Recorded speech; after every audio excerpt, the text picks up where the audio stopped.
Okay, episode 32. Ash Fickenwirth, welcome. You are with Century 21. Yes, Century 21 Price Right. And you've been there for your whole career? My whole career as a real estate agent. Yes. This will be 5 years this September. How fun. It's wild. Well, in this 5-year, if you think of when that 5 year started to now. I got in at a good time. Yeah. Oh, yeah. And then you saw the destructiveness. Yeah, well, it was kind of weird to be a brand new agent and then be told, okay, you're working from home. And also, good luck. Obviously we have phones and things, but, I'm kind of like, okay, like, what do I even, like, it was just very confusing. And I know everyone was confused, but then you're less than a year into this very intense industry where you're already learning a lot of things at one time. But yeah, no, I mean, I made it. You're here. I'm a survivor. The nice thing was we actually had a Century 21 conference right before it. It was actually during Kobe Bryant's funeral. Oh. And so it was like weeks before everything shut down. Like we're talking 1 or 2 weeks. Yeah, because that was January, right? It was the end of January, beginning of February, somewhere around there. And then everything just got shut down, and I was like, oh my gosh, I'm so glad I already went to California and got some sun, because we're here in Idaho in March. Like, it's not much, it changes in a minute of the weather here. Yeah. Exactly. And I enjoy it, but I like to get out and get some sun in that time of year. Yeah. So it's just really nice for me. I mean, a little getaway. Except for my husband. Little getaway. He was home. Oh, he was? Oh, dang. It was just you. I have a great husband. He's very supportive of me, and I love him. But yeah, I was like, oh. Little vacay before the home vacay, kind of. When no one knew, too, what was going to happen. Yeah, and I think that's, the hard part is, like, as a new agent and I was a full-time mom before that, like, what does that balance look like and stuff? And I have kids with a couple of different little medical things. One thing, though, is Georgia. My middle child was actually about a little past a year old when she caught a different strain of the coronavirus. So this is back in early 2016. She was life-flighted from here and taken to Spokane. And that was really scary. And so when we heard about the coronavirus and stuff, I was like, oh my gosh, like, what if Georgia got this again? Like, I don't think she could handle it, because she had a 45-minute seizure. They had to intubate her. I mean, that's why we had to get sent. Gosh. Yeah. I did not know. So when I hear about it, and my husband was at Schweitzer, and one of the first cases in the Valley was at Schweitzer, I was like, you're working from home. Like, our children need you to can't stay. Do this again. But then also trying to be in the same office, and we're both like, he's in meetings all day, by the way. I love my husband. I think he's great. But I was like, what do you even do besides talk to people? Which, again, here I am making phone calls all day. So, but he was just in meetings all day. And I was like, okay, we've got to work in shifts. Like, this is not going to work. Oh, my God. And so, I mean, we made it work and everything. And obviously, real estate agents, we're working all the time sometimes. But. Yes, 24/7 it could be. Yeah, no, it is. And so I let the big thing with my business is I set expectations, right? And I kind of let them know, okay, this is what you can expect from me. And I follow, the contracts and things. But also I set expectations for communication. Do you want me to text? Do you want me to call? But also if you reach me outside of these hours, and I kind of have some windows and stuff, but, I will try to, I might call you back. I might text you, it just depends. Yeah. But I will definitely the next business day or whatever. Full communication, though. That's great, though. Yeah. And especially with the kiddos, since you do that, that schedule with, you have dance and do all the things. Yeah. And that's why I've maybe been seeing a little bit less out, is I've been, kind of pulling back so I could do more of those things. I've donated a lot of my time recently to the Lewiston Civic Theater. It's a passion of mine. Actually, Kyle and I were in plays as children. Fun. Yes, I've been in love with my husband since I was 7. Oh my God. Dreams do come true, kids. So sweet. But no, it's just very near and dear to my heart. And so I love sharing that passion with my kids. And they definitely do need those volunteers, especially during the kids' summer program. Oh, yeah. And so, which is my busy time. But, I kind of am like, this season's not going to last forever. But yeah, so kind of take you back to like my history of real estate. I was going to say, I wanted to, because you were like, you sent me that message like, well, my story of how I got in is a little long. And I was like, that's okay. I mean, every story, if you know me, is a little long. I try to shorten it. So, and I have told this story multiple times. We're going to go back, people, to 2008, 2009. Ooh, that's the Dara's Great nice Recession. high school prime. Oh. We graduated in 2010. Oh, I graduated college in 2010. Thank you for making me feel old. No. So during that time, obviously, the Great Recession, Kyle and my background is public relations. I went to BYU in communications with an emphasis in public relations. I was interning that summer at a big PR firm called Porter Novelli. And down there? Mm-hmm, down in California, in LA. We could see the Disney concert hall. It was a really cool place to live. Cow. So we lived actually in a really nice place in a really kind of ghetto area. It was very interesting. I loved it. But Kyle got a job because, he wasn't PR background. He's like, oh, I'll just do somewhere else. I hear about all these guys making lots of money. He did not make a lot of money. And I kept telling him, you should just quit and work at In-N-Out. He's like, no, I'm making money. He was like one of the best people in this office. But again, he would go to these neighborhoods and be knocking on doors and no one would be there. They'd be foreclosed on. Oh. Or people would be like, dude, I'm not getting pest control because I can hardly pay my mortgage. Oh, no. I mean, and people would be taking palm trees out. It would just be, and it was whole neighborhoods sometimes. It was and he would tell me these things and it'd be very crazy to hear about.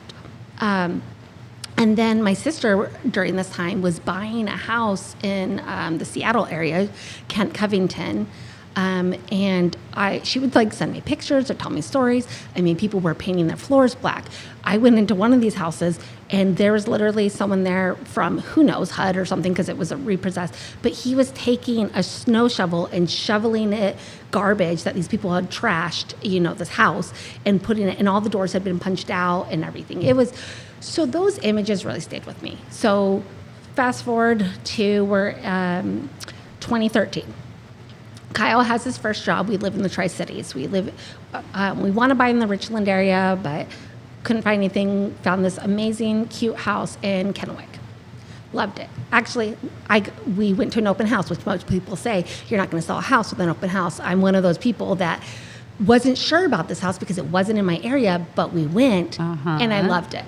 But I was also in the time where I could go look at it 2 more times before putting an offer. This was a wild time, just because you don't have that kind of a luxury now. Yes. Sometimes you get to look at it twice. But anyways, so we, put in an offer, really loved it. But I was so stressed because of all the stuff I had seen. And I was like, well, what if we change jobs? What if we want to move? And, I could not eat for 2 weeks before we closed on this house. I was just sick.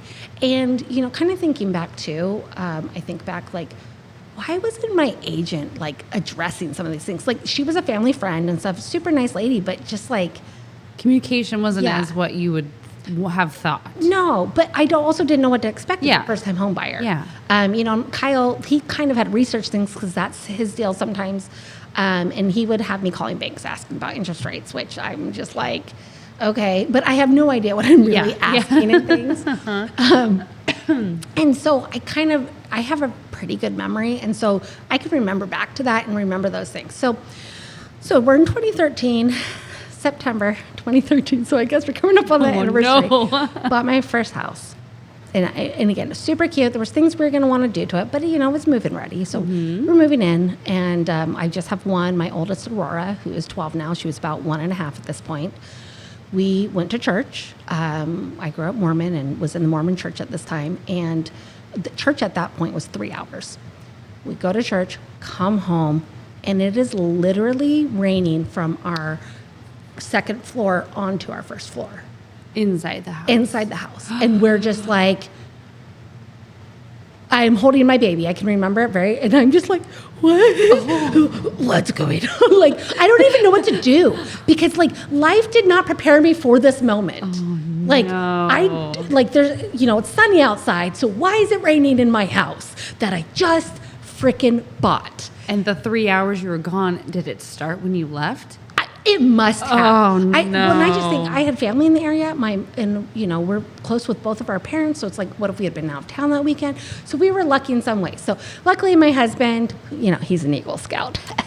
So he knew what to do. Little handyman. And I mean, something I never thought to ask when we looked at the house is, where's the water shut off? So he's Yeah. like running around and it was the upstairs toilet, the clean water intake, the hose. There's a connection there that's been known to break.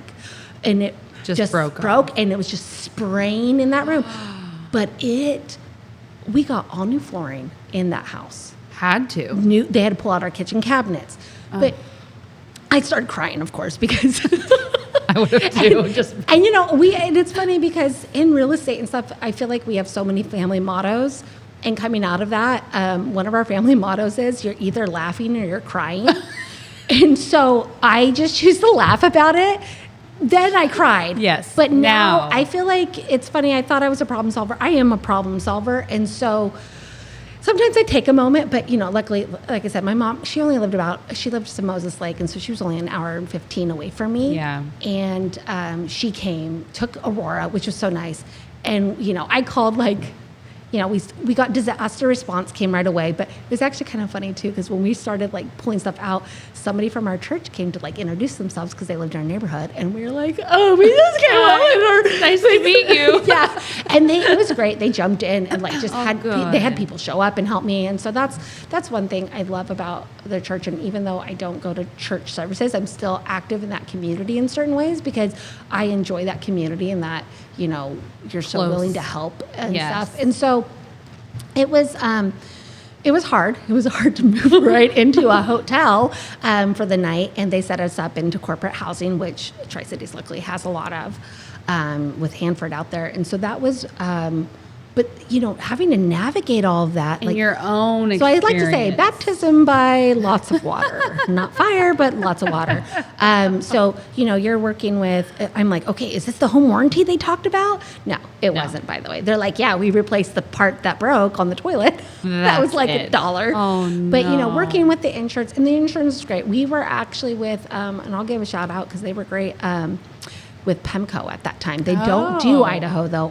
They're in Washington. Yeah. And, and I don't know where they are now, but I was like, I will be with these before because they didn't fight us on any of the stuff we had to get Question. replaced. They just did it. Yeah. I mean, but Oh, and wow. again, lessons were learned with working with different contractors. I wanted to fire people, and Kyle was like, no, they're gonna do it and stuff, and I'm like, no, they're not. I can tell.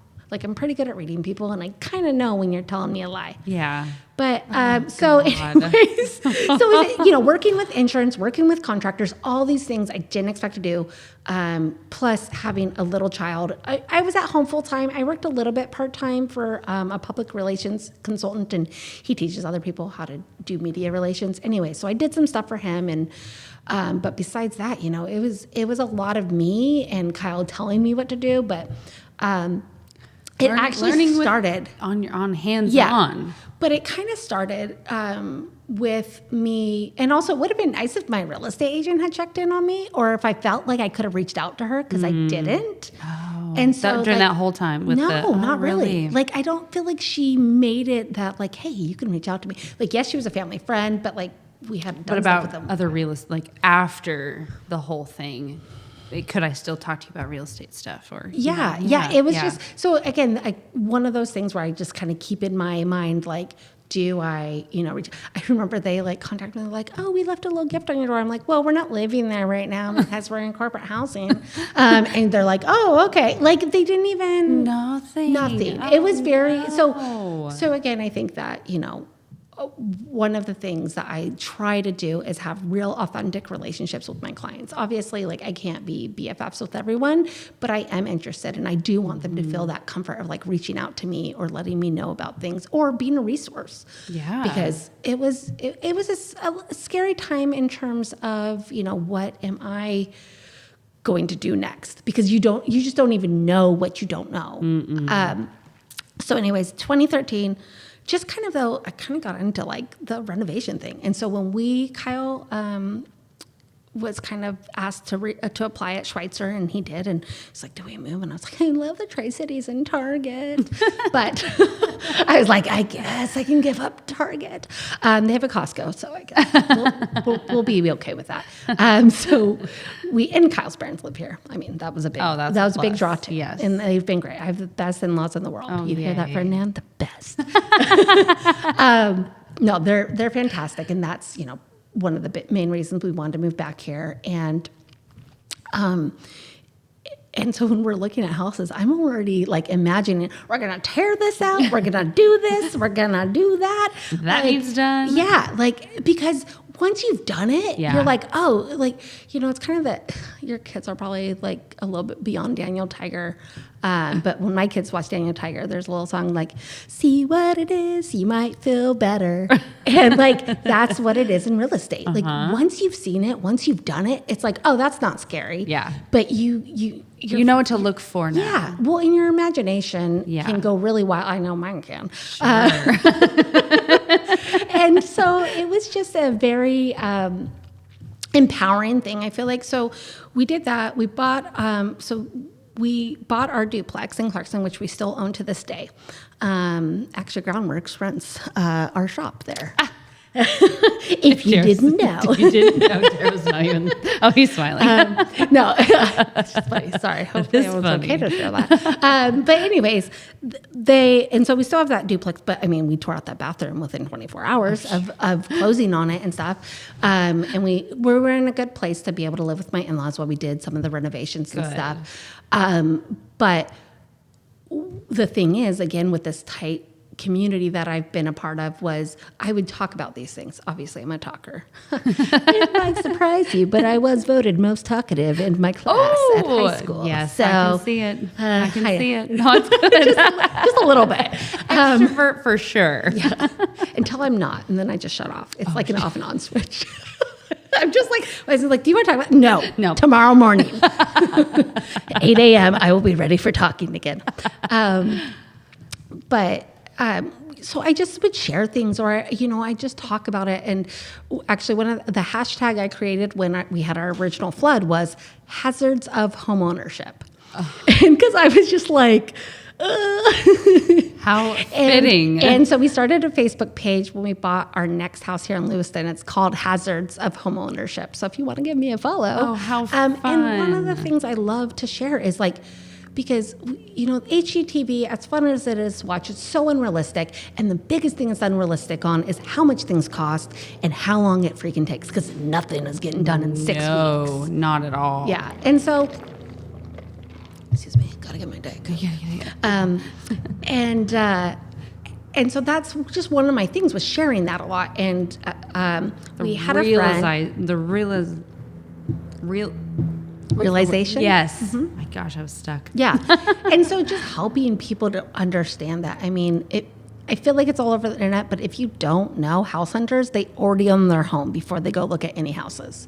Mm-hmm. So I feel like just knowing that, and Property Brothers and all that kind of stuff, I mean, it's fun to watch, but it's entertainment. It's reality TV, and we all know reality TV is not real. Mm-hmm. Sorry. Like lost my thought. But yeah, so that was one of the things. And then also, so we had lived in our duplex. We were going to stay there for a while. We were, as you call, house hacking. Mm-hmm. And, it was a great location. I love downtown Clarkson. Honestly, it's a great place. And, and that's one of the other takeaways for learning how to be a realtor and I had a great realtor, Tammy Myers. She was amazing. Oh. And that's, I love her. She's a good friend. And, one of the things though I felt like was she, was like, "Oh, Clarkson's not like that great, and stuff." And again, I'm not saying anything bad about her, and there wasn't any staring or anything like that, but it's something that like what she's comfortable with and what I'm comfortable with are two different things. And so I try to remember that with my with my clients is they'll ask me, "Oh, is this area safe?" and stuff. And I go, the best way to know if you're comfortable in an area, walk around dusk. If you feel comfortable there, then you're probably fine. If you don't, you should not be probably moving to that area. Smart. So I just tell people that because too, also like fair housing, there are people out there who will test you and try to catch you. And so that's what I always just say, because I don't ever want to, and honestly, downtown Clarkson's great because they have a police station down there and they're driving past all the time. So we really didn't have, I never had anything stolen. Yeah. I never had any break-ins of cars or anything like that. And my tenants have never had anything wrong. Good. And we have owned that property since 2015. Wow. So, I feel like, again, not saying everybody has that experience and stuff, but you don't know until you go and do it and stuff. And I Absolutely. can't tell you I don't know what you're going to be comfortable with. Yeah. And also too, telling people like, well, go look at the records, because also when we looked it up, actually there was more crime happening on Normal Hill and Lewiston than downtown Clarkston at this time, in this area we were looking at. Yeah. So again, I think that Research. I think research and statistics are empowering, and that's something when I was an events manager at a scientific instrumentation company, it really taught me to think about being data driven, which is what I strive to do in my own business now. So again, all these little tidbits and how from your life though. Yeah. So like I said, so we're still not to my real estate. It's such a puzzle. It's such a long story. It's kind of like if I told you how Kyle and I met. It goes back real far. But the layers of it though, Yeah. for that stability to start that career. Oh, yeah. So then we're living, so we had our third child, not planned.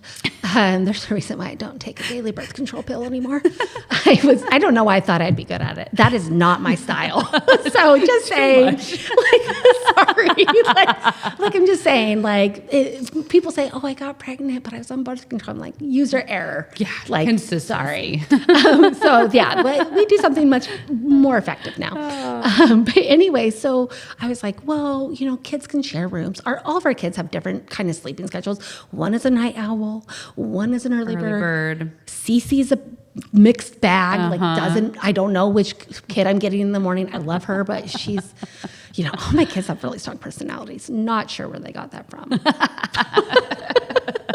Where's that apple? I have no idea. Who is their mother?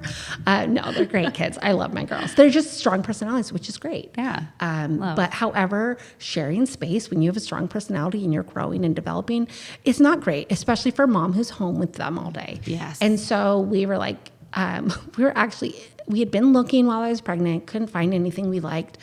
And we kind of I feel bad for Tammy was our agent again. And I kind of feel bad because, did we have some weird expectations? Yes. And one of my things is I'll know it when I see it. So obviously size of house mattered and stuff. But and pictures don't do it justice a lot of the time. No. And also again, I don't know what area. I want to look in all areas because I'm not sure. We knew we wanted to go to Lewiston. They had passed the school, the new high school. And so we knew we wanted to be in Lewiston for our kids for that. I was thinking long term. But that was important to me. I like a community that supports its schools. And I feel like we have done a good job of stepping up over the last few years to do that as a community. So we were looking, couldn't find anything in the hospital with Cece after she was born.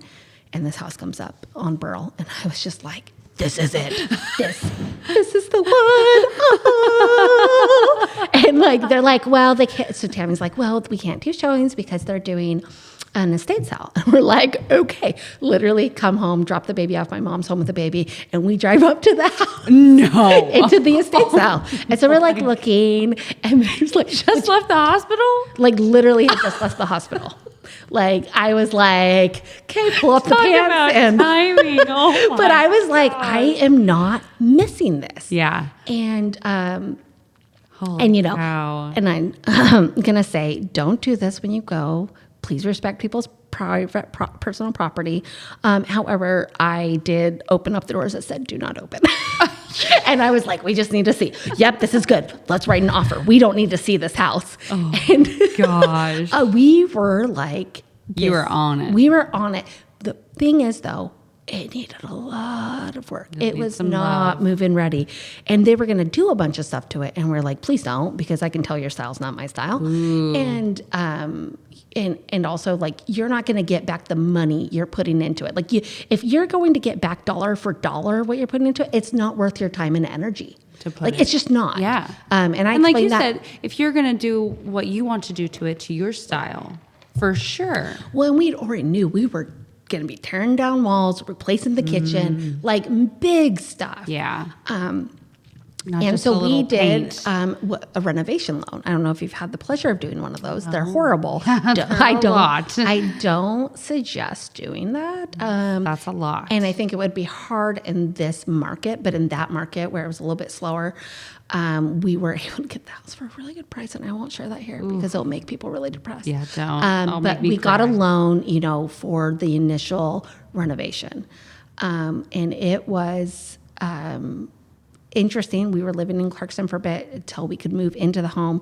We moved in still without things done, which was super fun with kids, and we had a lot of stuff, but I mean, I scraped popcorn and stuff. So we put a lot of these videos and things out there though, of us doing it. And we shared actual numbers. That's one thing with investors you'll find is a lot of them like to be really tight-lipped, and unless you're paying for their class or you're in their really exclusive club or whatever. And we're just like, look, we're going to put it out there because open book. I've got nothing to hide. And also I feel like I'm a very honest person. And so I don't feel like I've done any deals where I just, I just convinced Granny to sell me her house because she bought it for $60,000 and I gave her $120,000 and she thought that was a great deal and it's worth actually $400,000. And I'm not saying people do that, but Sure. but at the time, that's why we feel comfortable sharing numbers, is because we are very transparent people, stats, and have a lot of integrity about it. You're such a numbers girl. I love it. Oh, I love it. I do. Numbers love don't that. lie. No, they don't. And two, again, I want people to prepare their lives and stuff. So anyway, so we do this renovation. Obviously, people are out there sharing. I talk about it all the time because obviously it's all consuming. Like, I'm working on things, I'm painting things during the day. We're working with contractors. I mean, because we ripped out walls. Again, we had to redo like the whole bathroom because the subfloor, they had carpet in the bathroom. Let me tell you, the subfloor did not make it. Yeah, it was a lot, but I love the house. We're up on Burl, and most people know where we live. It's a beautiful, we just did another huge phase 2, as we called it, renovation. I mean, didn't touch any of the windows of the rooms I live in, but the top 2 floors are looking fantastic. But no, it's beautiful and I love it. And it's really turning into this dream home that I've wanted to raise my children in. And as you can tell, I'm very passionate about real estate. Yes. So 2019 rolls around. And we had, actually kind of backing up though to that, we were kind of, we'd kind of gotten to a point where it's like half finished at our house, which is still kind of where it is inside, unfortunately. I mean, things are done, but we don't have all the backsplash or things like that. Also, I still have not replaced the furniture I was going to buy, 5 years ago, because we had a friend, one of my husband's best friends, had died in a small plane crash when I was pregnant with Georgia in 2014. And, my husband feels very strongly about helping out his widow, who's a friend of ours. And she's a rock star. She has kids. She's like, I'm going to go back to school and become an orthodontist, and did it and stuff. But so when she left that first year, the person who should have been taking stewardship of her house missed something, and so when we had hard freeze, the pipes burst, and the person who caught it was the city, because they're like, whoa, you're using a lot of water. Oh, no. The house flooded. She comes and she's out of town for a while. Insurance would not cover it. So that's important. If you do not live in your home, you need to talk to your insurance. If you change your circumstance, if you're renting out your home, you need to talk to your insurance. That's another big thing I take as a real estate agent. So we were working with, so she comes into town. I mean, so it flooded in February. She comes into town in August. And my husband's like, I know you don't want to talk about it, because he had tried to call her and stuff. And she's in school. She's got kids. She's doing a lot of crap. And so he goes, nope, we're going to go do it. Rip off the Band-Aid. And The windows weren't even open. It was damp, he said, inside still. So it hadn't been dried out even. And it was just like, and we just felt sick because he's like, I wish we had, I mean, the drywall was all down, everything. Well, what else do you have when you have a hot environment with water? Mold. So we tried to find investors for it for a while. Nobody wanted to touch it. And so we came up with a deal for her and we said, okay, we're going to do this cash out refi with our first investment property. We're going to take that. We're going to redo this house. We're going to, figure out a way that's fair for both of us, which we did. And we did that. And sometimes I'm like, are people going to hate us, think we took advantage? And it's like, no, we saved her. Like, and so, and again, that was something we talked a lot about was that this project. And that's only like the true flip we've ever done and stuff. And we found a great family to buy it. Actually, it was like kind of an off-market deal. Because again, we knew real estate agents and stuff. So we talked to them and told them we had this house and they knew. And it worked out beautifully for all parties involved. So we decided to treat ourselves for our 10-year anniversary that year, which I have a stupid anniversary. My husband knows it. I was born.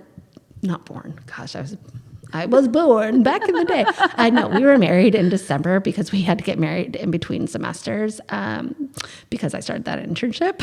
So it was like, okay, I guess we're coming home for Christmas and a wedding and break. And my husband knows. I complained about it because kids don't get married around Christmas. It's so bad, especially when you have children. Like it's just, and it's fine. So we just decide we're going to celebrate it whenever the heck we want. 10 years. So we went on our 10-year trip to Europe for a couple weeks. Oh, fun. A house comes up that we want to buy. You were over there? We're in Europe. Oh, talk about your timing for things. And we're like, for another investment, I was like, we got to put an offer on this today. And so, but again, when you eat, sleep, and breathe real estate, and you don't have access to MLS, you're looking at that Zillow, you're looking at, all the emails that come through from your real estate friends. And so we got it under contract, I think maybe when we were in Europe or you were when we still got over home. there? It was right. And it was, but again, we did a huge renovation on it and everything, but, we were talking about, all that stuff and doing it. And I had people though came to me, 3 separate people starting like probably May, June, asking me, hey, do you also sell houses? And I'm like, well, we've talked about, we think for our investments, that'll be really fun.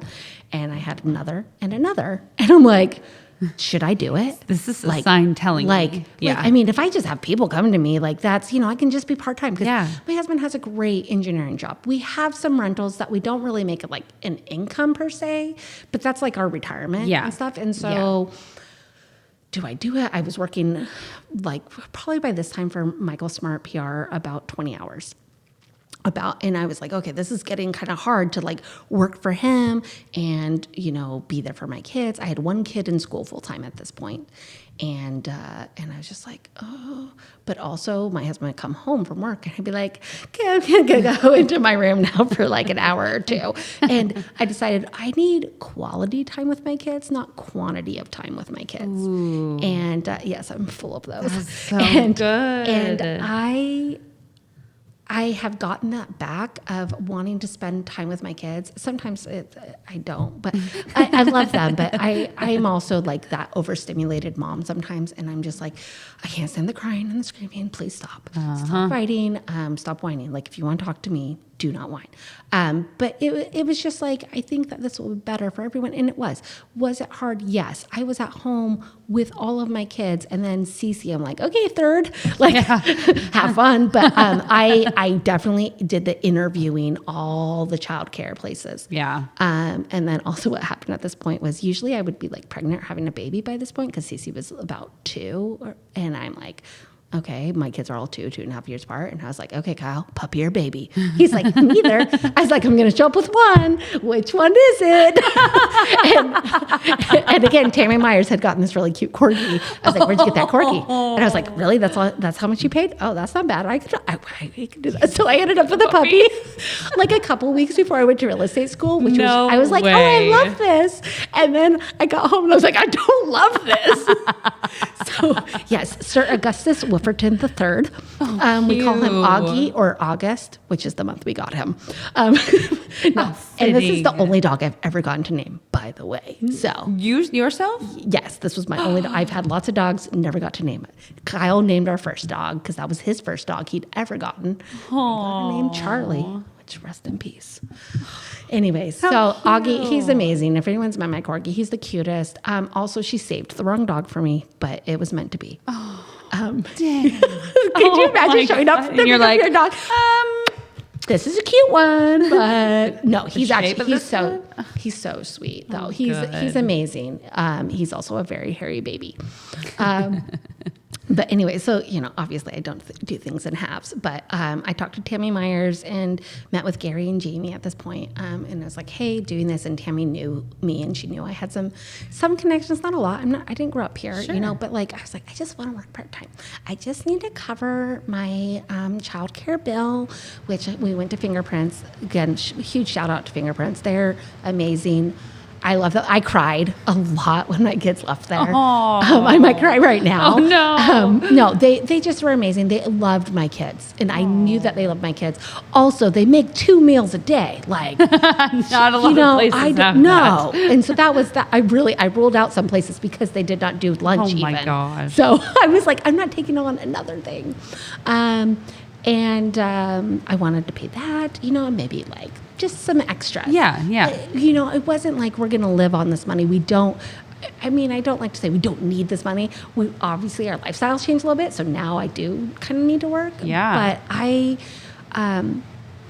thought I would be very part-time. I was not very part-time. You jumped in. I jumped in. And again, we talked about the COVID thing. Yep. It just kind of timing came up, and it was good timing. But yeah, so that's really how I became an agent. But I got into it because of my love for real estate, my passion for this industry, and also the money. No, just kidding. Just kidding. Your history with it, though. Yeah, it's very encompassing. And something people don't know about me is I was homeless. When growing up, when my mom divorced her second husband, we had to move in with my grandma. She kind of had to start her life. Actually, I did live in Clarkson for a few years. So when I say I didn't grow up here, I was here from first grade to fourth grade. Okay. We lived up in the Heights. Do I drive by that house sometimes? Yeah, I do. Because that's what we do. But anyways, but I really liked it here. I had a best friend. Her name was Kayla Hall, which of course she doesn't live here now, so that sucks. But so I had good memories and stuff here. But anyways, going back to that homeless thing, I think I like talking about it though because I want people to know. Don't compare yourself to where I am now. Don't compare your beginning to my middle. This is not my end, but it's definitely not my beginning. And, Kyle and I were very, very blessed to be really smart. No, we had scholarships in school. So I graduated from BYU, Utah, the real one. Sorry. And my husband graduated from University of Idaho. And, we both chose majors and things where we got scholarships. And like I said, we worked hard in school. You put in the work. And we lived like really, really poor people that we were. And lived in some sketch places. Our first apartment in Provo, literally we were like cleaning it some more, even though they cleaned it. There was like a crack pipe. On something we because we were going to dry our socks on this up pipe above our heads, like radiator. Oh, wow. And Kyle found it and took a picture. But again, I love those stories because, but going back to the homeless thing and stuff, and my mom didn't have a job. We moved, we did all those things and stuff. And so home ownership is so important to me. And I it's funny, I own we have 40 doors now. And we own several different properties, and we own them in different categories. And I would say my passion now is affordable housing. That's something we've worked with. We're working with the city. We actually just received a grant from the city, which is really big. Yay. So we were actually, which was kind of hard because they wrote about it in the paper, and there was some things, and we weren't here. We were with our kids at Disneyland for a dance thing. Of course, when they were having this thing with the city, just reviewing the grants. But we were one of the only for-profit companies to get that, and it's because we're demonstrated how that's going to help. It's really, they call it like the community blight grant kind of thing, and it's to help get rid of blights in the community. And we're improving our trailer park and doing a lot of things, but we can't do certain things yet, and it helps us to do that. And because we are committed to providing affordable rentals and eventually affordable houses that will be obviously in a rented lot, but that will allow people to build that equity to get into that, because the people who are getting hurt right now are first-time home buyers. Absolutely. But so if you can get into a little 3-bedroom, 2-bath, brand new manufactured home for $130,000, I mean, you can't find that with a 1980 trailer now. That's hard even. So that's something we're really committed to, and we're working with. And love that. And I would say, like, Kyle likes to say it, he's like, I feel like we'd be so much richer if we didn't have morals. But we do, and then we do feel passionate about helping. And it's funny because, like I said, with our rentals, when I show apartments and stuff, I'll always be like, so how come you're not buying? If somebody seems like they might be able to. And you want to know Yeah. And one of the things that we do with, as an option, if they do use me as an agent, we let them break their leases. If they do it, if they're locked into a year lease, we let them break it for free. Oh, wow. And we also offer them now half a month's rent back. Oh, so at their last month. And also you can be flexible when moving out, right? Because if I know your closing is going to be late, well, then I'm not going to try to kick you out of your apartment, you know? So work with you. Yeah. And so again, and I'm not saying we don't punish people for not working with me.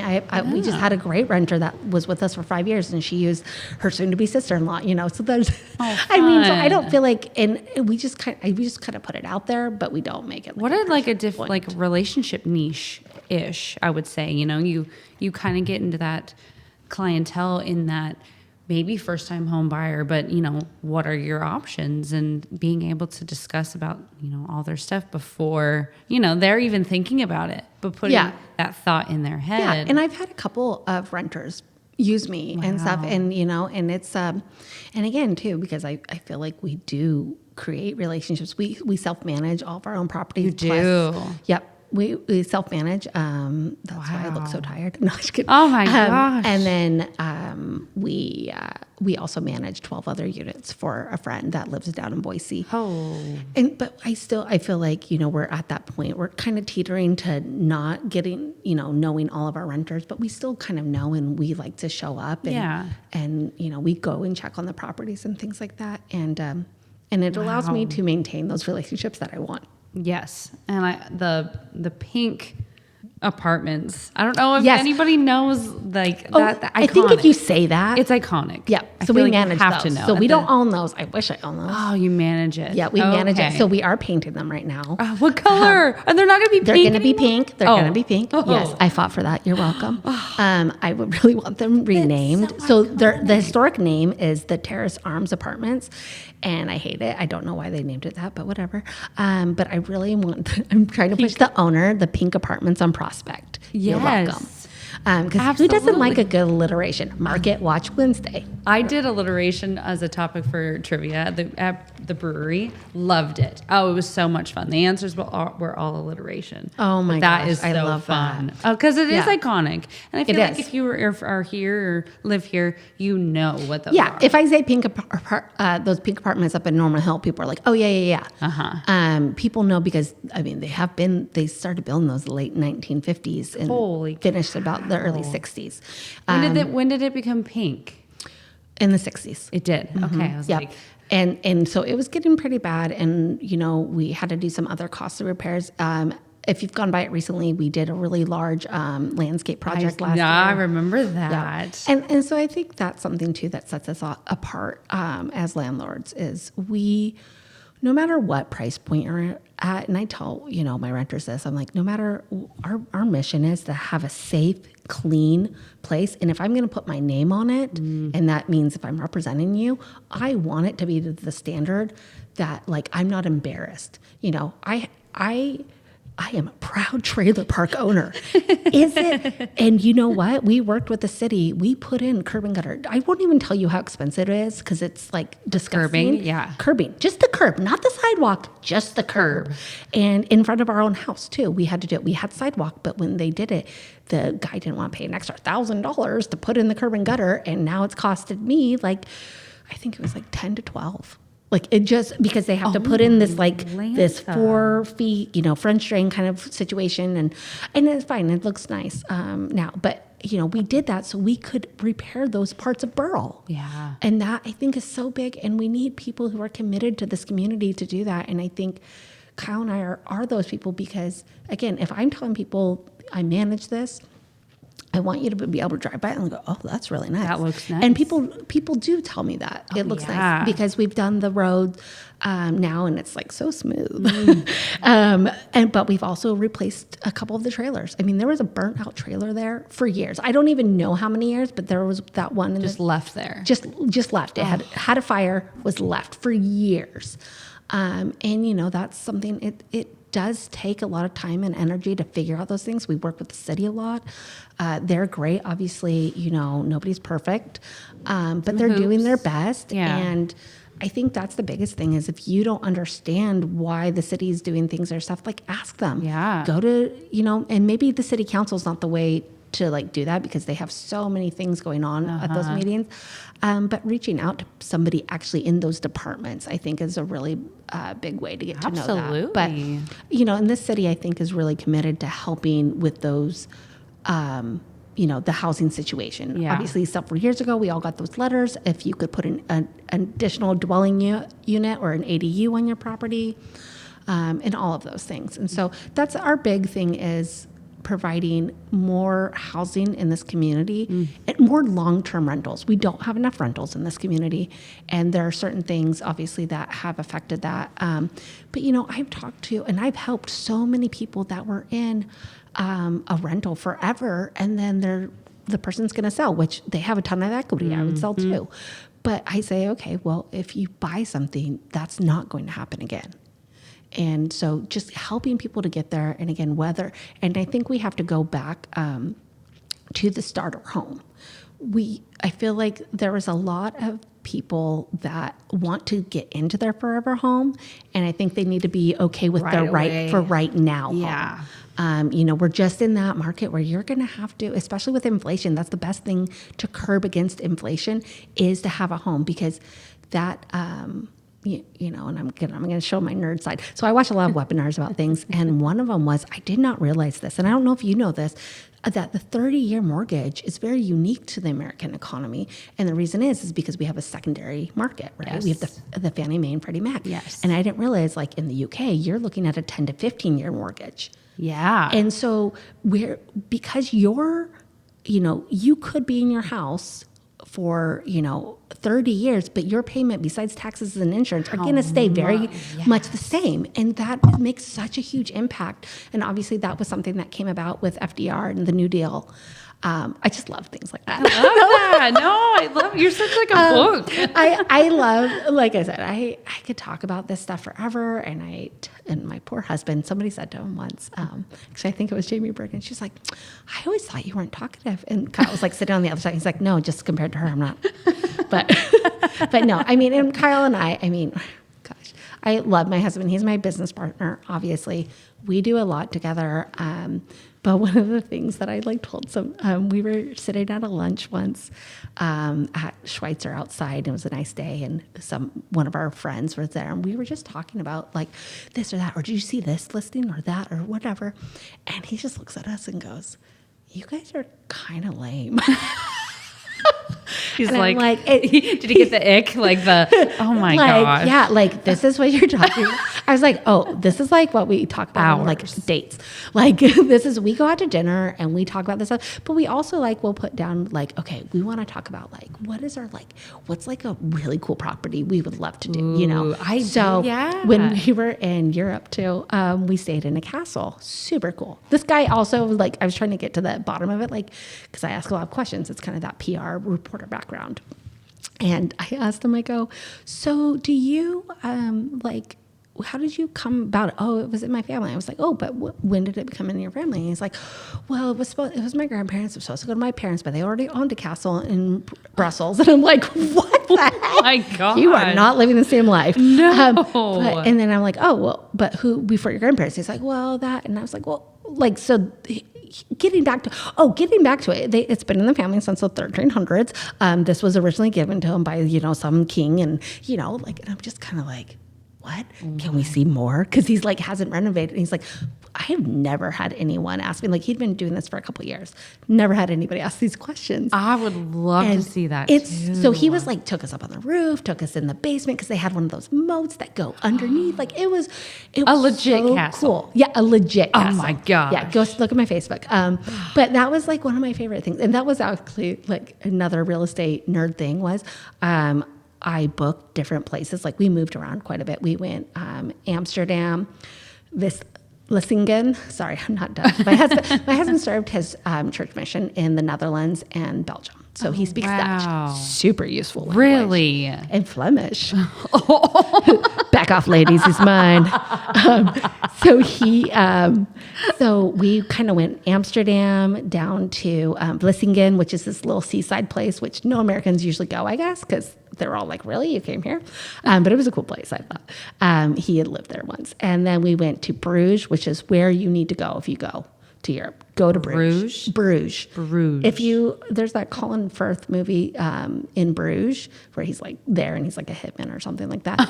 But it talks about, it's a fairy tale place. It's stuck in the 1600s and it's beautiful. Fun. Also, we did a food walking tour. That was the best thing ever. It was amazing. Me. It was amazing. Go do it. They have a beer pipeline that goes from their bottling place in the actual city so basically you have the old city where it's really cool, and then you have like regular place outside of like you have to go over like the bridges. So Jesus. Yes, my child. Okay, you're gonna cut that out. Golly, Dara, John Ralphio. I'm pretty sure I jumped. I was like, but so anyways, they have to actually have it bottled outside the city though, because they didn't have enough room, and they they wouldn't let them drive trucks because it would like hurt their area. And so they tunneled. So they have a beer pipeline from Dara, do you hear this? From this brewery. I figured you'd appreciate this. Oh my! From this brewery out to their bottling facility. So it's really cool. And that is also where I had my first taste of alcohol at 31. Oh my God! What a beautiful true story. Place, though. And it was a very, very dark beer. And I was like, you were like, oh. Like, why do people do this? This is sick. Yeah, this is not a truly. Oh, how funny. But one of my things, though, as we go, so we went to Bruges, we went to Paris. Disneyland Paris was amazing, and much cheaper, and Versailles and stuff. So my thing was, though, I want to stay in different types of houses. And so we stayed on in Amsterdam? What do you think we stayed on? A boat. Yes. So a houseboat. Yes. And so then after, of course, we're leaving, we have them give us a tour. They're talking about like all the maintenance and stuff like that. Things that, like, again, they're totally nice and telling us about it. Sure. But they're like, we're just so fascinated. Again, we're just very fascinated about this stuff. We stayed in this really crappy place, like in Paris. I was like, this is cheap. I'm doing it. So we stayed. It was like this one bedroom. Like even the toilet and the showers were in the bedroom. The same room. We're like happy 10-year anniversary. Where's the magic now? No, it was so horrible. Fun. But it was right there in the middle of Paris. So it was the best location. It was $100 a night, and it was $100 a night. What are the memories you guys have? Yeah, and we stayed in, the other interesting one was my husband was like, I want to stay in a hostel one night. And I was like, okay, let's do it. $15 a bed. It was right by a tube station, so, location wasn't as important.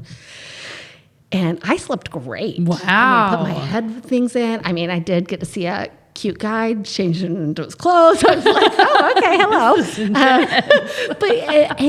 I put my night mask on and I was great. We woke up the next morning and Kyle was like, oh my gosh, that was so, I was like, oh, well, this was your idea. So can't blame me. I slept great. But, and I think that's important too. Like, knowing how different people live and things that I think it really does help me. My husband likes to say I'm an empath, but to know how other people live and how other people,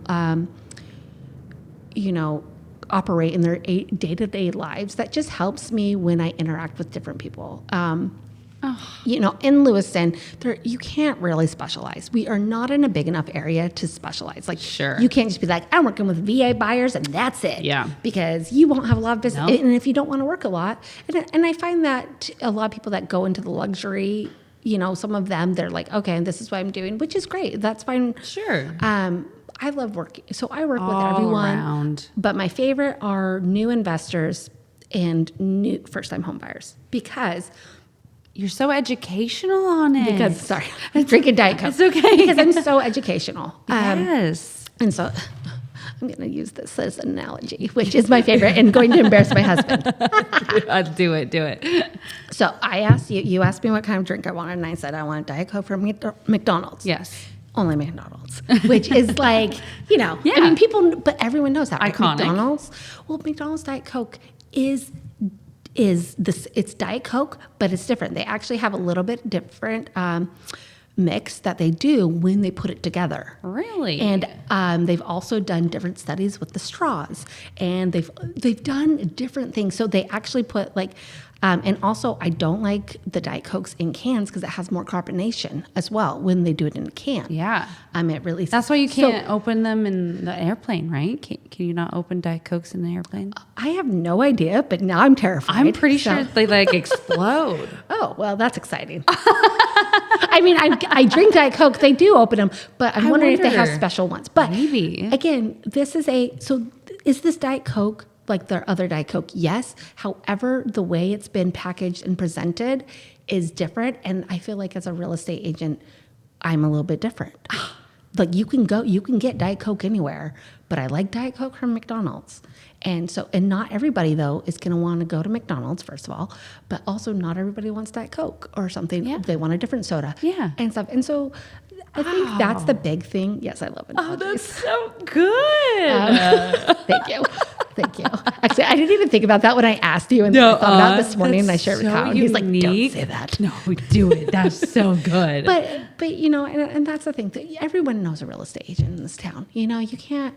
And I will say, like, one of the reasons for that is it's got a low barrier to entry. I mean, you need a high school diploma, not to be a felon, which, you know, rules out some people.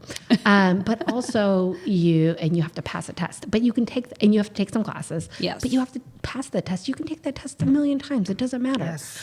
And so really what it comes down to is in our business, referrals, recommendations. But, you know, you still get people that really do their research and stuff. And so I say, talk to people because I know I'm not for everybody. And we already said this. I'm a polarized in person. You either like me or you don't. There's not a lot of in between because I do have a lot of personality. I try not to be offended. I really That's don't. just who you are. Yeah, it's just who I am. And I try not to be like, I don't feel like I dislike too many people in this world. But I think we can all be kind to one another is a Yes. big thing. But anyways, kind of going back to the picking a real estate agent, you know, it's meeting them and talking to them and figuring out who is going to be the best person that works with you, whether that's as a buyer or a seller. You know, do you want somebody that will come to your house once a week and talk to you and stuff like that? You know, that might be maybe a different agent because as long as we have things to talk about, I'm great. I love meeting with people. I love going to the client's house and going over things. Do I think I need to do that every day? No. But if you need that, let's find you an agent who has no other clients or doesn't have kids, you know, or, you know, and I also try to stick to my area, which, you know, maybe is an unpopular opinion, but I think that, you know, our geography and our needs are so different in this valley that I have a hard time sometimes with the other agents in other areas coming in because, and I understand if it's a relative or whatever, but I pass off my stuff usually in Pullman, Moscow, that area, because I don't feel like I could serve them well enough. Do I get a referral fee? Yes. Which, Yes. you know, I'm happy to do. But you know, again, I think researching it makes sense. and knowing this area. And you probably feel that way too about Absolutely. lenders. Yes. You know, I don't like to work with out-of-town lenders or big national lenders. yes. We like to keep our lending Computerized lenders now. It just seems like a lot of that like AI it's already, you plop it into a computer online calculator, and then it'll spit out a yes or no. And it's not like the human factor. I don't know. I totally get it. Yeah. Oh. No. And so just finding that person that you feel like knows what you're looking for and things. And so, again, I thought I was going to be doing a lot less real estate. I thought I wouldn't be doing, but I really enjoy it. And yeah. And like I said, I've been a little bit,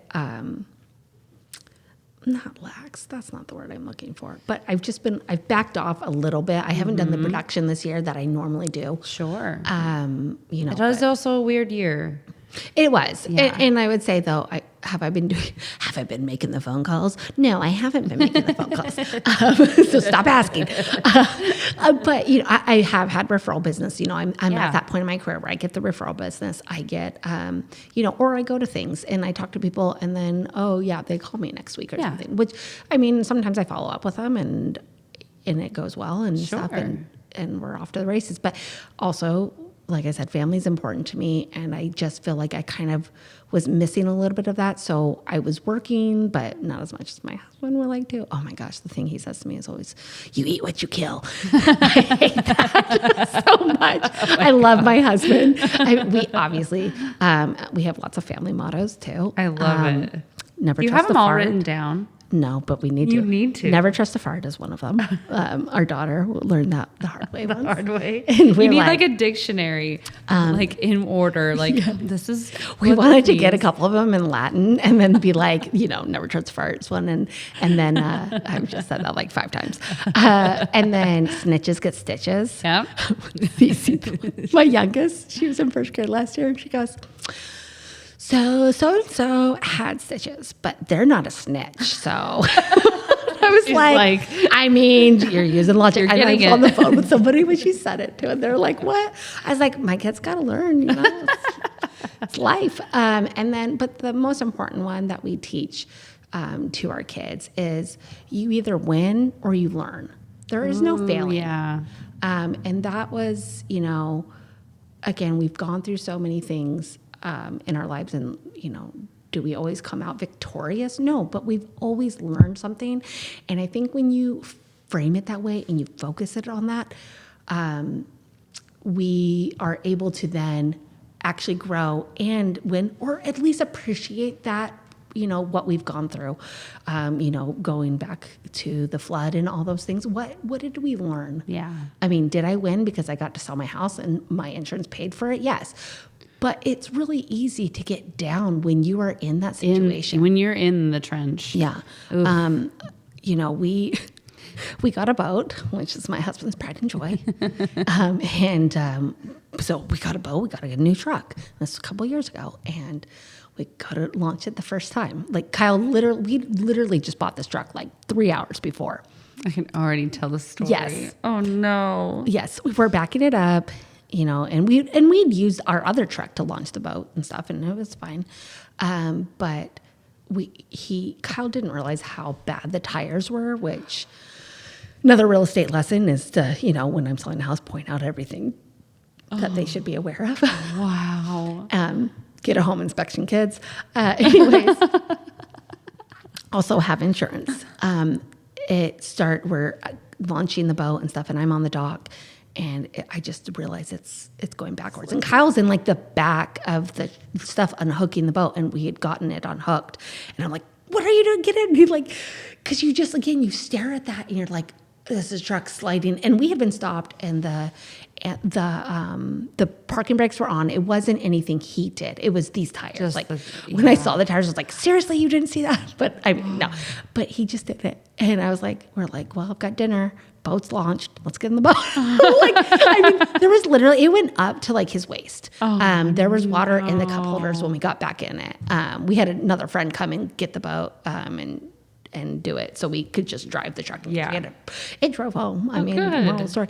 But we're just sitting. We're like kids, just sit in the back. We didn't even go in the water. We just sat on, and we're just looking at each other, going, "Did that just happen?" And I called my mom, and and she's like, "I can't believe you can laugh about this." I'm like, well, you're either laughing or you're crying. Again, we kind of go back to these things. And what did we learn, kids? Check the tires.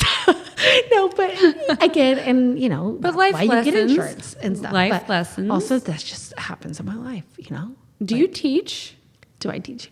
No, I Yeah. don't teach. You I don't? have thought about it though. I have. That is kind of, I think, another phase is creating courses. So, like I said, I help this PR guy who teaches, goes in and like Marketing, consults and yeah. stuff with public relations. Yeah. And I helped him create his online courses. So I have thought about that.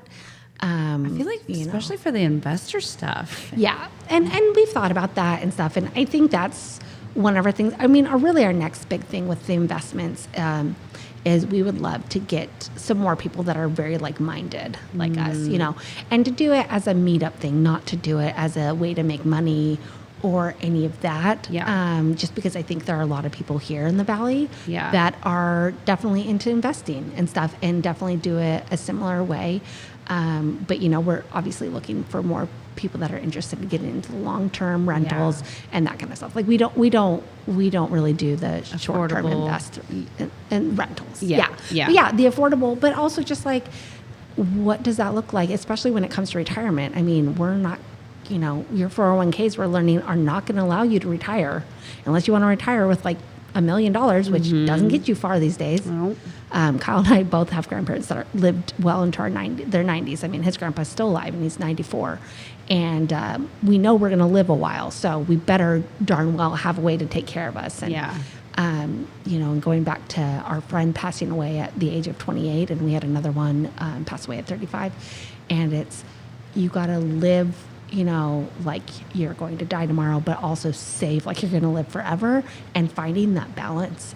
So, those trips are so important with our kids. Memories. Being there. Like, I don't really like to work too much between like 3:30 and 5:30. Oh, and sometimes even, and it depends on my kids' activities even later, but that I like to be home when my kids go home. I'm usually kid time. Yep. And I'm usually getting my kids out the door and stuff.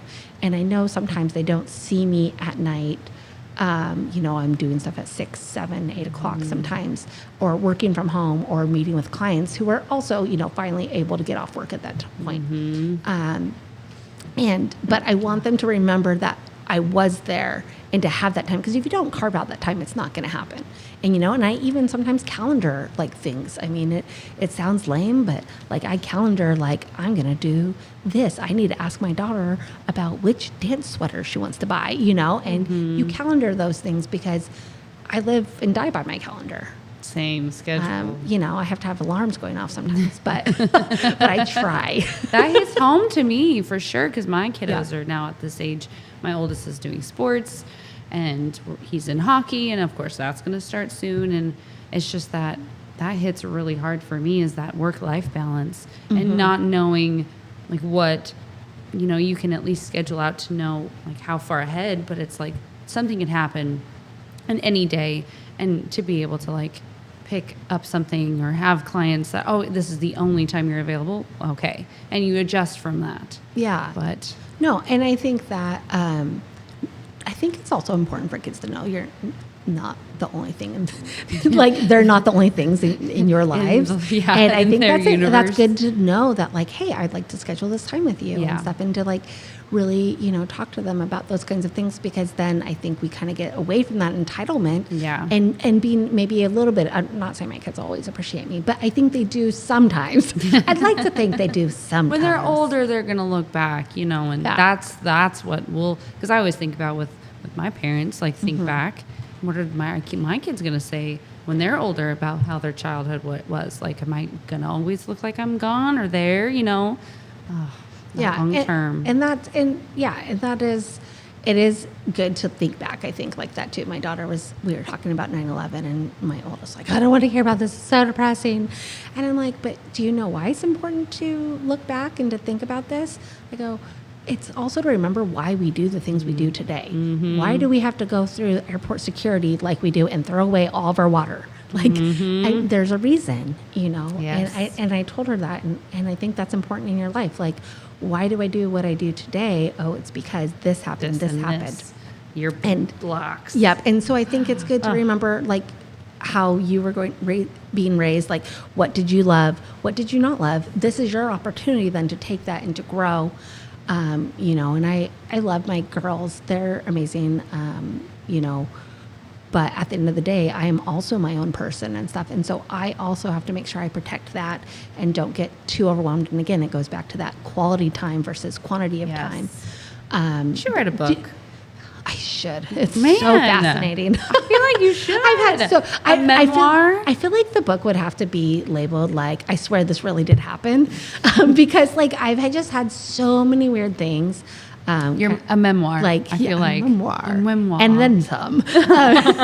But you know, I love that I've had this life, and that I love where I am now. You know, I was talking to someone about, you know, because again, my parents are divorced. My mom, she's in her third marriage, which she's great. They've been together for a while. And, you know, again, that doesn't take away what I went through and stuff, but I love where I am now.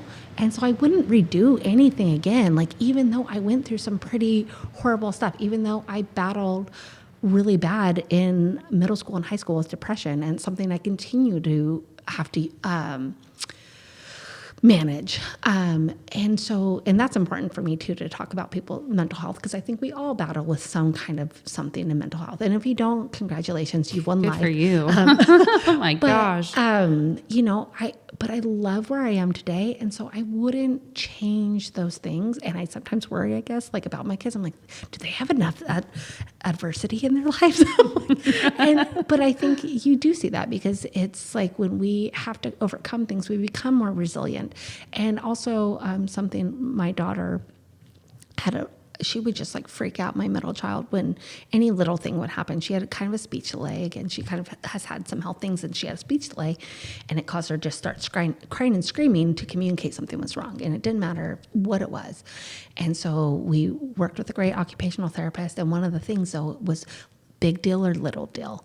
And we'd be like, it's a little deal. This is little deal. So let's respond to it. You can be upset, but this isn't the way we're upset.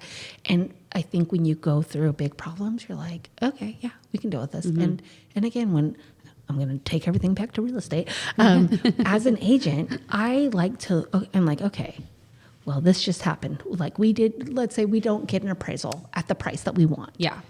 We're going to now take that and go, okay, what are our options? You know, buyer, here are your options. We can do this, we can do this, we can do this.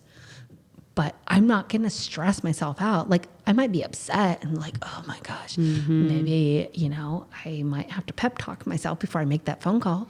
But you know what? I've like stressed myself out about phone calls and telling people bad news. And then they're like, oh, okay. And, you know, or you're like, I mean, okay. Usually the buyer doesn't have the money, so we have to go to the seller. But, you know, again, you only have so many options. And sticking your head in the sand and wanting to go away is not one of them. And so I like to say, like, you know, I'm not just a realtor, I'm a problem solver. And so, and solving the problems is basically what I do. I look at it and I go, okay, because I'm not emotionally involved. It's hard as a buyer and a seller to not be emotionally involved, especially, let's say you've lived in that home for 50 years or something. Yes. But to bring in that outside person to be like, okay, this is what needs to happen and stuff. And also, you know, going and saying, hey, you don't need to do these things to sell, even though they're bothering you, like. And so that's kind of what I see my job is, trying to help people solve problems, and you know, kind of keep us on that. Keep you upright on the bike. Yeah, going down the path. That's a good one. That's a good one. Thank you. I just love that. Not as good as yours. No, my gosh. I mean, my kids, you should see when I bring this up. They're just like, you need to write down everything that it's like. This is our family Bible motto. Yes. This is our family written passage. I think if I say that, you know, you either win or you learn, to my 12-year-old one time, she's going to like. I go like that.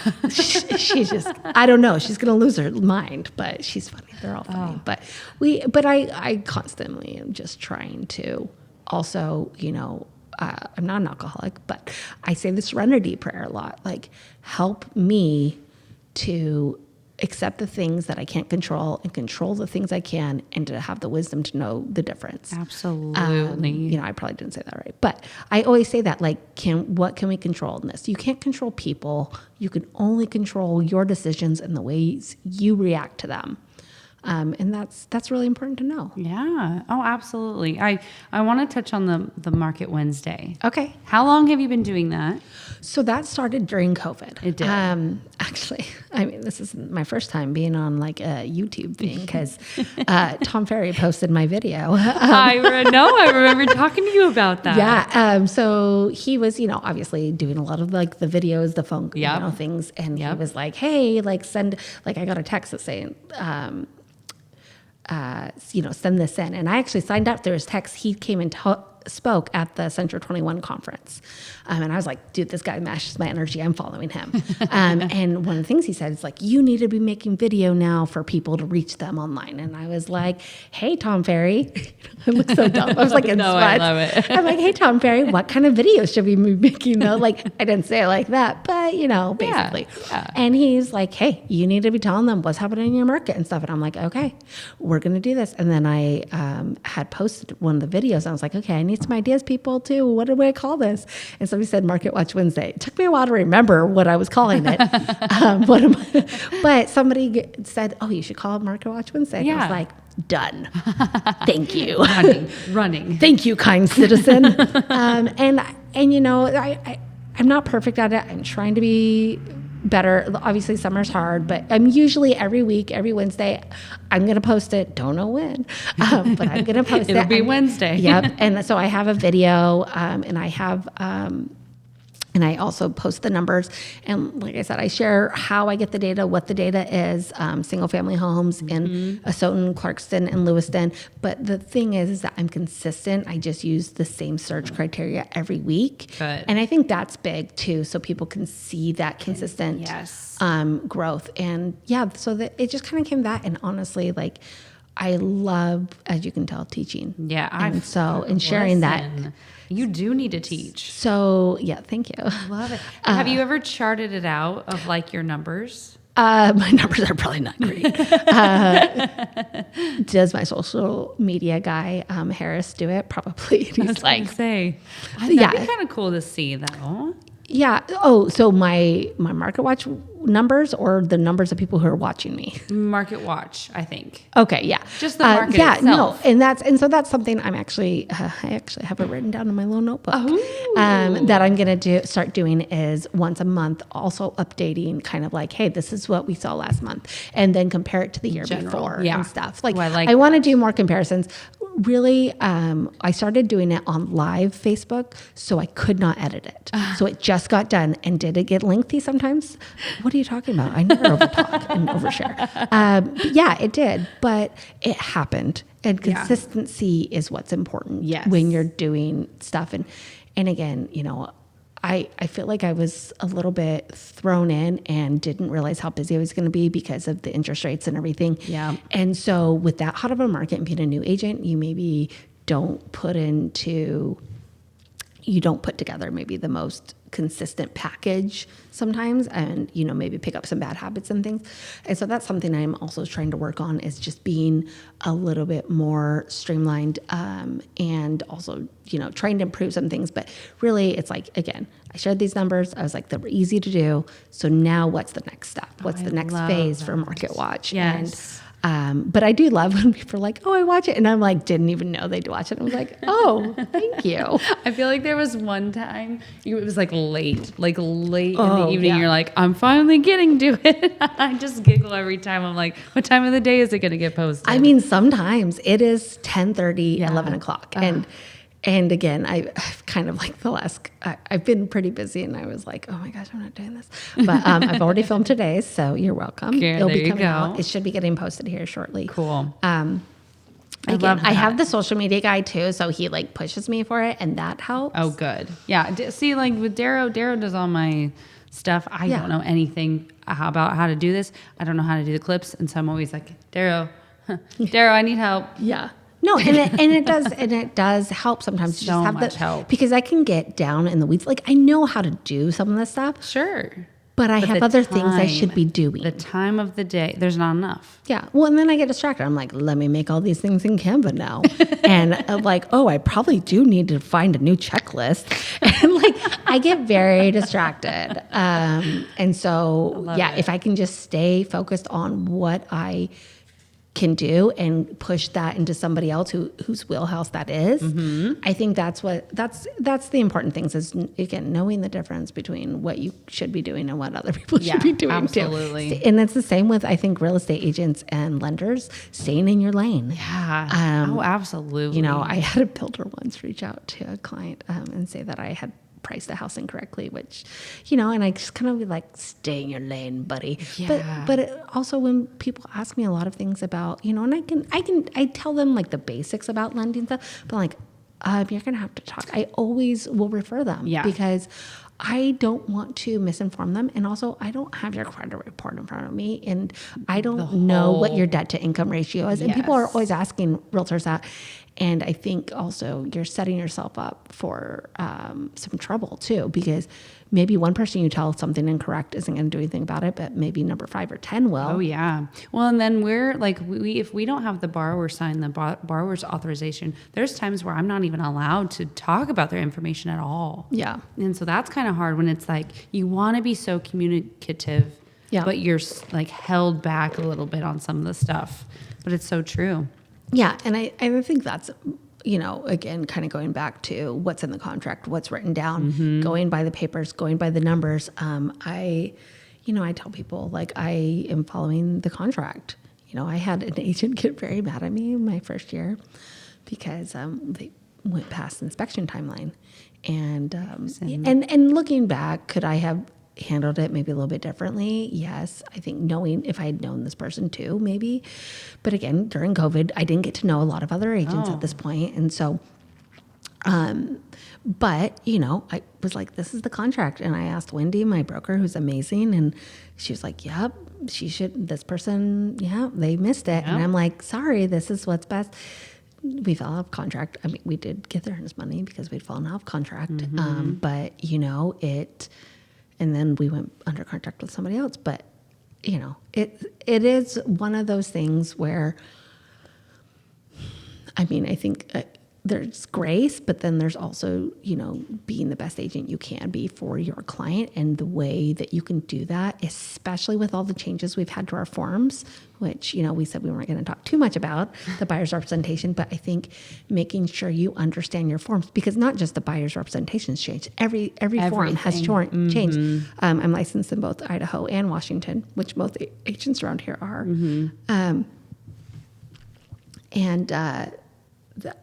Knowing those forms, I think, are so important. And again, nobody's perfect, but that's why we have our brokers to ask questions. Broker and the education, the more that you can do any learning.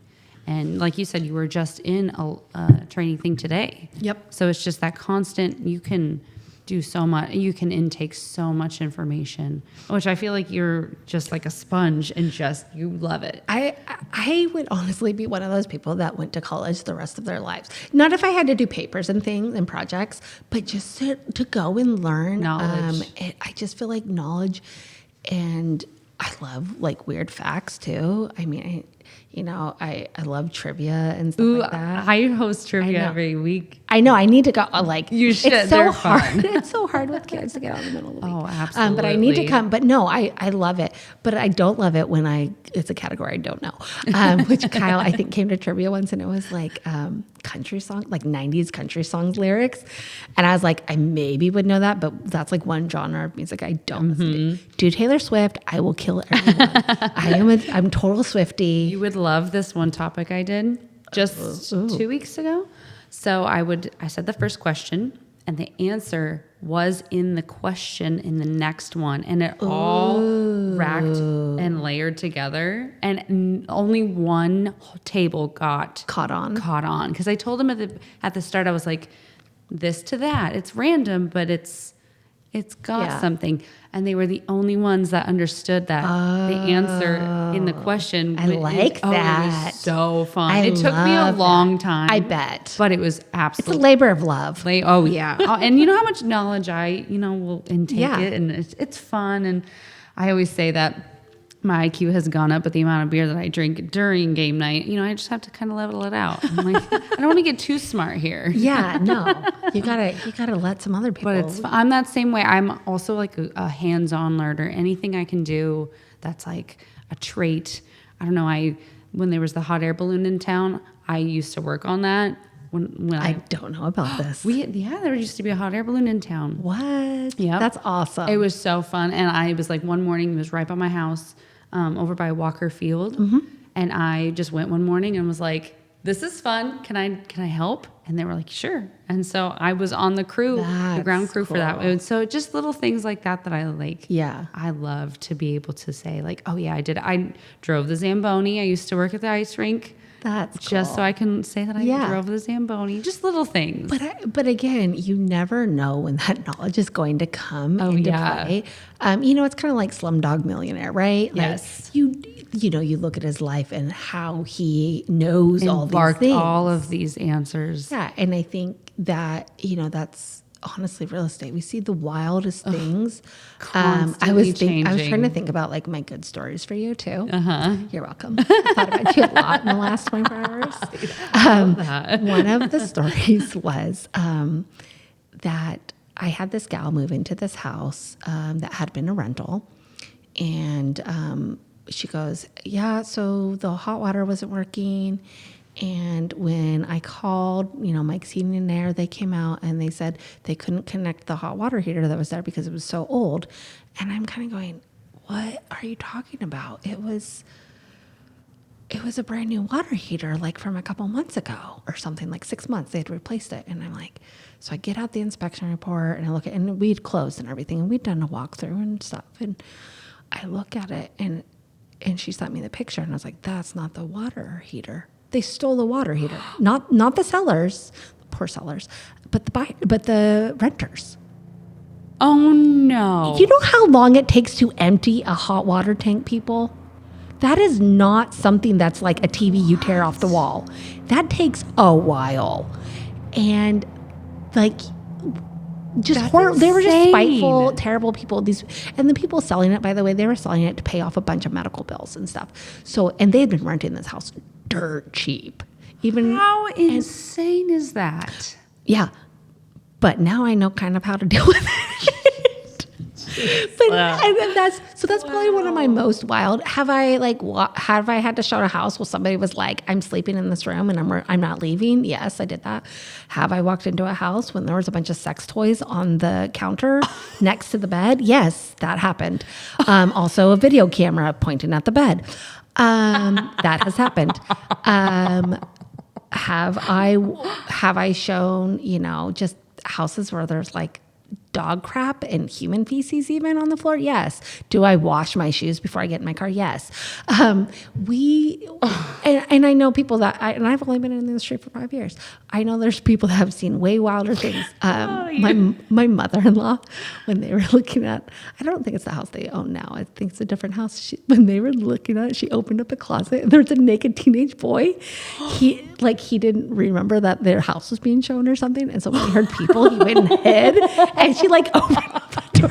I have not had the full Monty happen yet. No nudity. Not on that. Not full nudity. Yeah, full Monty. You're too young, I guess, to know that. Thank you. There was a movie. Look it up. My God. But yeah, so that's still on my bingo card.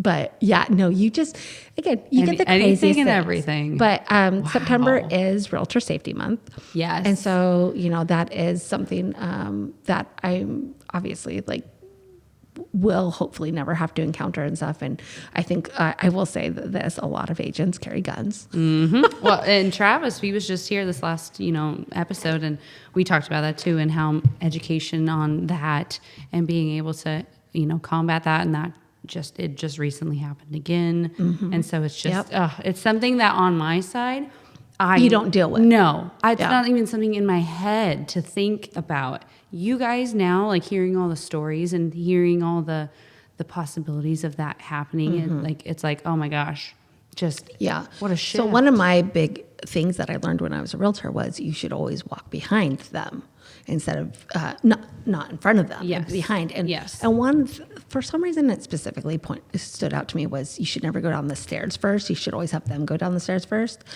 And I was doing that. I never go downstairs first now.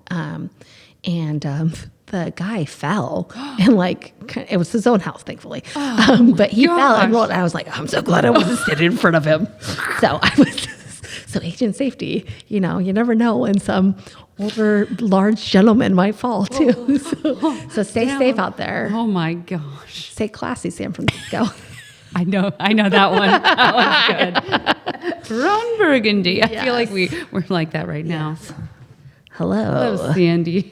Yes, I know. Sorry, I know I'm a talker, and no, I love it. I love to share what we've gone through, though, and I feel like I could talk to you for hours, and you to write a book is probably something that should be on your bingo card because it's fantastic in how you speak.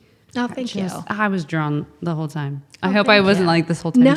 No, I felt bad because so Kyle and I were dating. It was long distance, and I just remember us getting off the phone. I'm like, oh crap, I didn't let him talk like the whole time, and so I kind of did that. This time I was like, oh, I need to let Jenny talk a little bit more. No, that's show. me and my husband. Honestly, he's also super shy, super quiet, and so this is like I like this. This is so cool.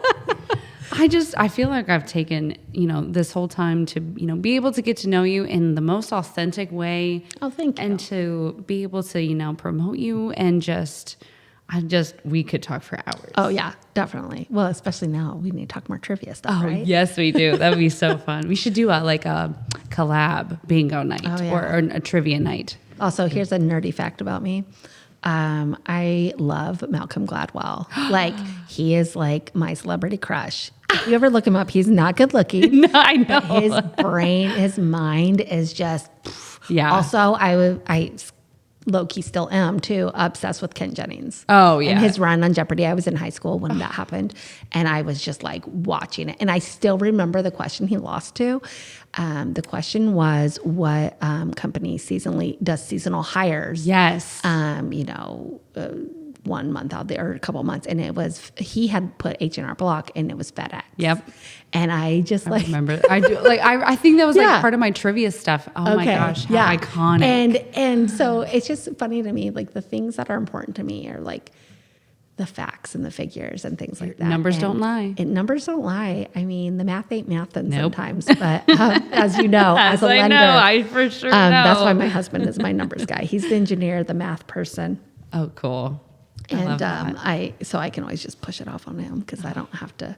Yeah. I like statistics, which is totally different. So different, but I love still. statistics. But when it comes to like a lot of math and things, also the most useful thing I got out of real estate school was how many square feet are in a square yard. This is how that one of your questions. No, yes, that is. Oh, and you have to do conversions all the time. Actually. Yeah. Okay, this is how you remember that figure. 4 seniors going to 35 and a 60. And that's how many, if you write it out, those numbers, 4, 3, 5, 6, 0. And he taught me that, and I was like, do I say it every time I do it? Yes, I do. Yes, you do. Yes, I do. I love that. Do I still sing the United States President song to Yankee Doodle? Yes, I do. Do I still go through the alphabet to make sure I get the right letter? Yes. But the fact of the matter is we get there. Yes, we do. Our little traits. Sorry. Well, Ash, I love this. I feel like we could go for hours, and I'm sure Darrow he's working. Supposedly. Maybe he's just doodling.